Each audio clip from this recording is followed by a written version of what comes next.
Hey, good afternoon and welcome to the Rundown. I am your host, Captivating Christian, and here are some of your top stories for today, the 30th of October.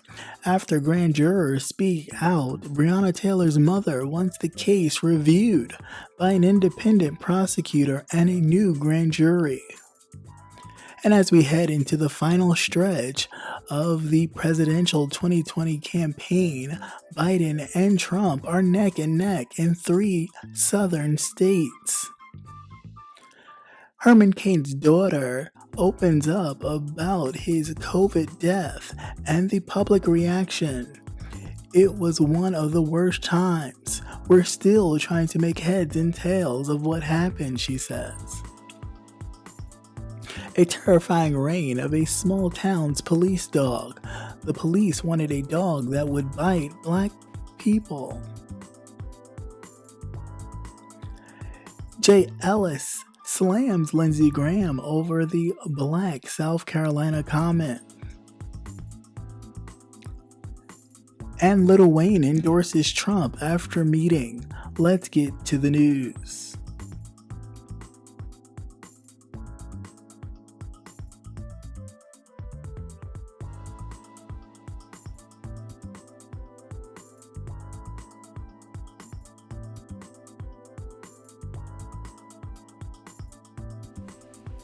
Breonna Taylor's mom has expressed her disapproval of how the Kentucky Attorney General has handled her daughter's case and has formally requested for the case to be presented to a new grand jury by an independent prosecutor. CNN reports that Tamika Palmer submitted a request to relieve the Kentucky Prosecutors Advisory Council, saying that the Attorney General Daniel Cameron's handling of the case undermines the trust and integrity of the entire process. Breonna Taylor was killed in her home earlier this year when 3 Louisville police officers opened fire during a botched no-knock warrant. Cameron has been under scrutiny since the charges were announced, with the Attorney General admitting in a September interview that he didn't pursue murder charges for the other officers. Ultimately, our judgment is that the charge that we could prove at trial beyond a reasonable doubt was for warrant endangerment against Hankerson, Cameron had told the news outlet. 2 anonymous members of the grand jury have since spoken up over the indictment, saying that they disagree with Cameron's decision to only present warrant endangerment charges. They expressed frustration with the entire process during the interview with CBS. Palmer is thankful that the jurors put themselves and their freedom in jeopardy by speaking out on the process. She added that her family would have remained in the dark as these lies expressed by AG Cameron. Had they not come forward, she felt Cameron was untrustful in telling her that his office had taken every course of action to indict the officers.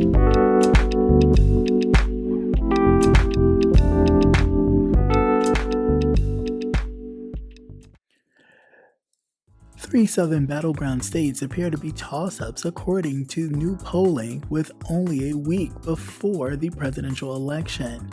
A CBS News survey released on Sunday morning showing that the Democratic nominee Joe Biden and President Trump are neck and neck among likely voters in Florida, Georgia, and North Carolina. Biden currently leads Trump by 2 points in Florida, 50 to 48%, and by 4 points in North Carolina, 51 to 47%, and they are tied in Georgia at 49%. The polling data shows Biden leading among those who have already cast their ballots, while Trump is leading among those who haven't yet voted. 61% of the people who have already voted say that they have voted for Joe Biden, while 59% of those who haven't voted yet said that they are in favor of Trump. CBS News notes that white voters have significantly shifted towards Biden, especially those with college degrees. Biden now claims a larger share of the group than Hillary Clinton did in 2016. Trump won the demographic with double-digit lead in the 3 states 4 years ago. Senate races also competitive in 2 states. According to polls in North Carolina, Democratic challenger Al Cummings has established a 6-point lead, 49 to 53%, over incumbent Senator Tom Tillis. Senator David Perdue, Republican out of Georgia, is currently leading Democrat Joe Ossoff by 1 point, 47 to 46%. The margin of error for 3 states range from 3 to 4%.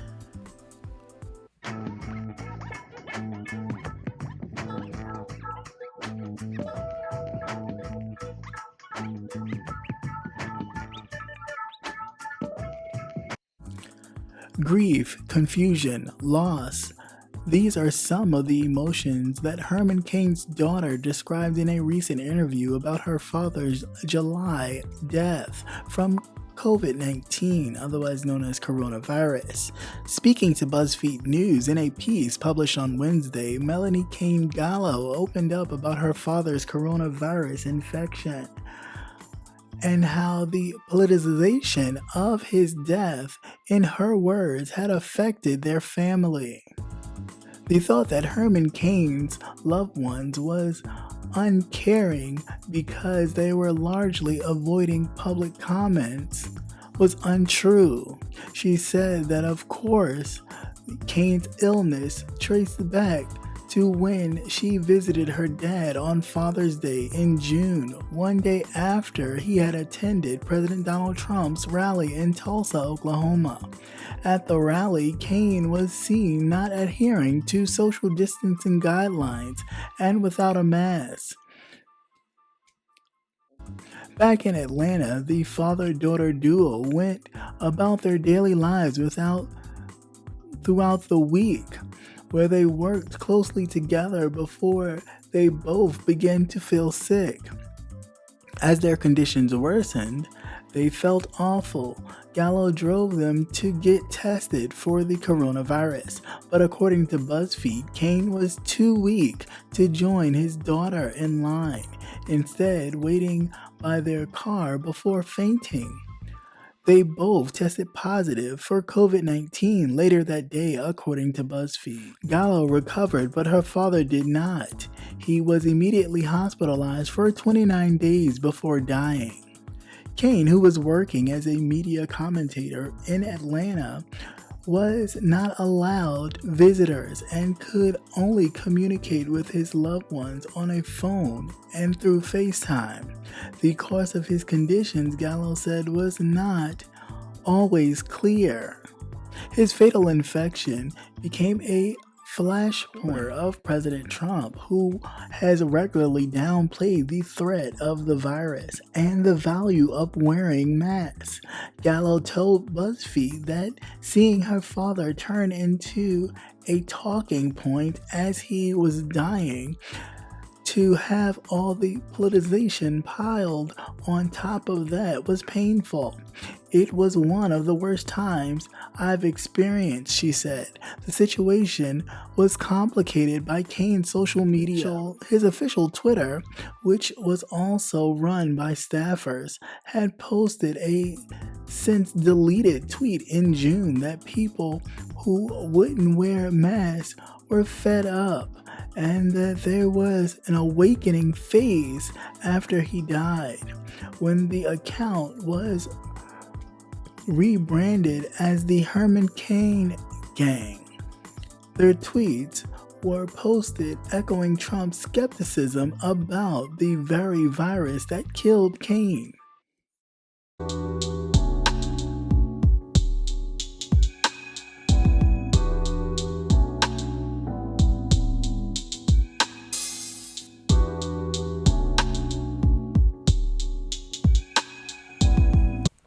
The Pontiac with a broken headlight sped away from pursuing police, screeching around the corner and skidding to a stop, broken by a patrol car with its emergency lights flashing.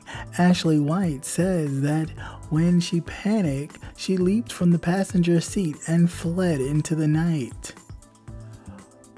Police body cam footage made public for the first time shows that White was face down on the ground to surrender as the dog tore into her backside. "I was helpless," she said in an interview. "I was already down, so the dog grabbing my butt and started shaking. He tasted blood. It took a long time for Chester to pull the dog off. White's ordeal only began." The attack on June 2015 was not the first nor the last in the one-year reign of Aldor, the Belgian Malinois who bit people in the city of Talaga for minor offenses, for running from police, and sometimes for no crimes at all. All but one of those mauled were black. They didn't use weapons, and the city dropped most charges against them. From the summers of 2014 and the summer of 2015, Aldor sent at least 9 people to the hospital and brought the FBI to Talaga and prompted 5 lawsuits from people he bit. His story, pieced together mostly from thousands of court records and police videos, reveals what can go wrong when a small town employs a powerful animal to police petty crimes. Across the country and across the state, no government body regulates or tracks the use of police dogs, according to an investigation by the AL.com, the Marshall Project, Indy Star, and the Invisible Institute. Because of its weak laws on public records, the Alabama agency reveals most of nothing to the public, but cases in which police dogs bite people, even when the incident results in severe injury or even death. The investigation found that police often use dogs on people suspected only of low-level infractions, and that the resulting injuries can be severe. Some big cities, including Seattle, Indianapolis, New Orleans, and St. Paul, Minnesota, have had to change their use of dogs after documented problems and public outcry.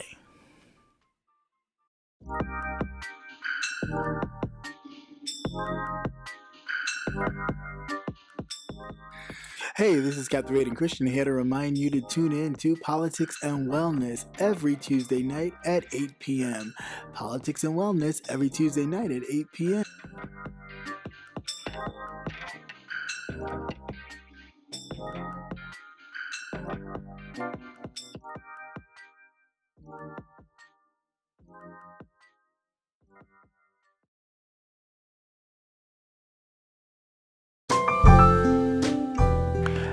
And be sure to join Jay Wilson, Rebel Son, The Official Kingpin, Conscious TV, and Captivating Christian this and every Thursday at 6:45 Central Standard Time, 7:45 Eastern Standard Time for the Gentleman's Panel, where we are not afraid to go there and discuss an array of topics. See you there.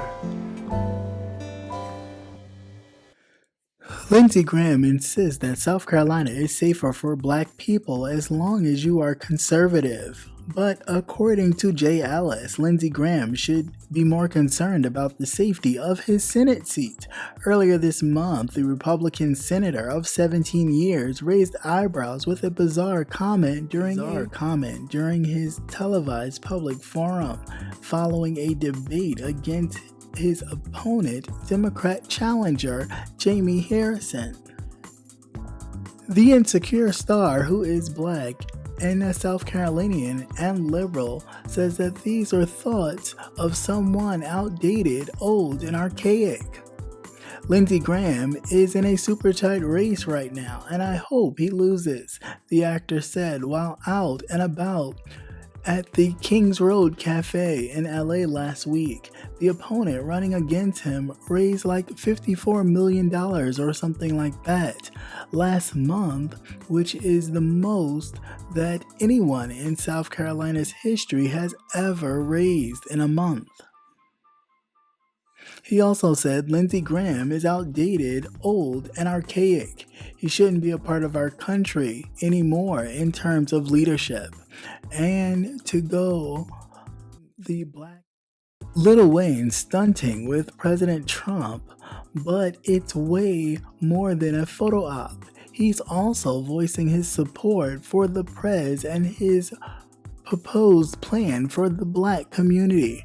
The rapper says that he had a great meeting on Thursday with the President of the United States and shared a photo with him smiling together with their thumbs up. He says that he's endorsing Trump based on his track record on criminal justice reform, and he's excited about Trump's platinum plan. Wayne believes that it will give the community real ownership. As we've told you, Ice Cube worked with the Trump team on the plan, which vows to pump $500 billion into the black community and provide better access to equitable education and jobs. Ice Cube didn't endorse Trump, but caught a lot of flack nonetheless because many critics felt he was being used due to the timing of his announcement. About a month before the election, Wayne's meeting just 5 days before the general election might draw the same criticism. It's unclear where they met or what exactly was discussed. Trump endorsement from hip-hop stars comes on the heels of Lil Pump publicly backing him as well. Though Pump's reason was all about his personal bottom line, 50 Cent also seemed to be in Trump's corner for the moment, but later did a 180 and denounced him. It looks like Lil Wayne more certain about his choice. Once again, thank you for watching CCN Midday News. Hope you enjoyed. Please like, share, and subscribe. Also hit that notification button so you will never miss another news update. Have a great day. Peace.